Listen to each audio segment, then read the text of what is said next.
दोस्तों, मैं आपकी किरण एक नई कविता के साथ, एक नए थॉट के साथ फिर से हाजिर हूँ। दोस्तों, आज की जो मेरी कविता है वो हिंदी साहित्य के इतिहास आदिकाल की विशेषताओं पर आधारित है। दोस्तों, जो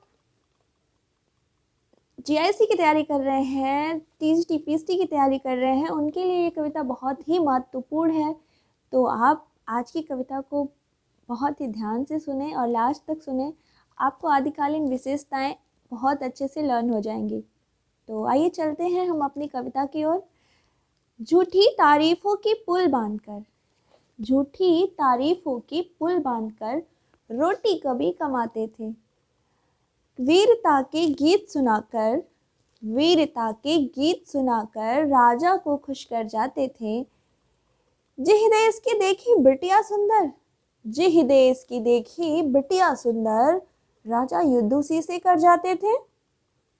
कभी भी विविध छंदों में सजाकर, कभी भी विविध छंदों में सजाकर कन्या को सुंदर खूब बताते थे। स्त्री को रख केंद्र में, काव्य स्त्री को रख केंद्र में अक्सर साहित्य रचे जाते थे। पिंगल भाषा में प्रेम काव्य, पिंगल भाषा में प्रेम काव्य, डिंगल भाषा में वीरता के गुणगान किए जाते थे। उस युग में थे कवि धुरंधर, उस युग में थे कवि धुरंधर, युद्ध स्थल पर स्वयं जाते थे। उस युग में थे कवि धुरंधर, युद्ध स्थल पर स्वयं जाते थे। काम चले ना कलम से अगर, काम चले ना कलम से अगर तो तलवार भी कभी उठाते थे। काम चले ना कलम से अगर तो तलवार भी कभी उठाते थे। रक्त से रचना रचकर, रक्त से रचना रचकर जीवंतता कविता में लाते थे। उस युग की जो कविताएं हुआ करती थी ना, उसमें टापुओं की आवाजें, तलवारों की खन खन, घोड़ों की टापुओं की टप टप की आवाजें, उन सारी चीज़ों को कवि युद्धस्थल पे महसूस करता था और एक जीवंत कविता की रचना करता था। ऐसे साहित्य हमने आगे की रचनाओं में ना देखे हैं और ना देखने को मिलेंगे।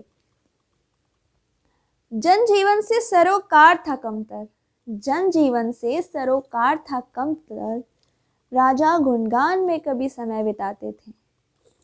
राजा के आश्रय में रहते थे तो राजा के ही गीत गाते थे, राजा आज के ही गुणगान किए रहते थे। आम जनता से उन्हें कोई सरोकार नहीं था। भाषा के विविध रूपों में अतिशयोक्ति से भरपूर काव्य रचे जाते थे। रासो ग्रंथों की थी प्रधानता, रासो ग्रंथों की थी प्रधानता, पर सिद्धों नाथों और जैनों के काव्य भी उच्च कोटि के पाए जाते थे। हमारे आचार्य रामचंद्र शुक्ल जी ने तो नाथों और सिद्धों को उतनी महत्ता नहीं दी है, पर हजारी प्रसाद ने दी है। तो ये थी हमारी आदिकालीन विशेषताएं। आई होप अगर आप इसे सुनते हैं, देखते हैं, तो आपको लर्न हो जाएंगी कि हमारे आदिकाल में क्या क्या विशेषताएं कविताओं में रही हैं। तो बहुत बहुत शुक्रिया दोस्तों मेरी कविता को सुनने के लिए। और अगर आपको ये कविता अच्छी लगी हो तो प्लीज़ लाइक करें, शेयर करें, सब्सक्राइब करें, ताकि मैं अन्य हिंदी साहित्य के टॉपिक्स पे नई नई कविताएं लिखूं, मुझे प्रेरणा मिले। बहुत बहुत शुक्रिया।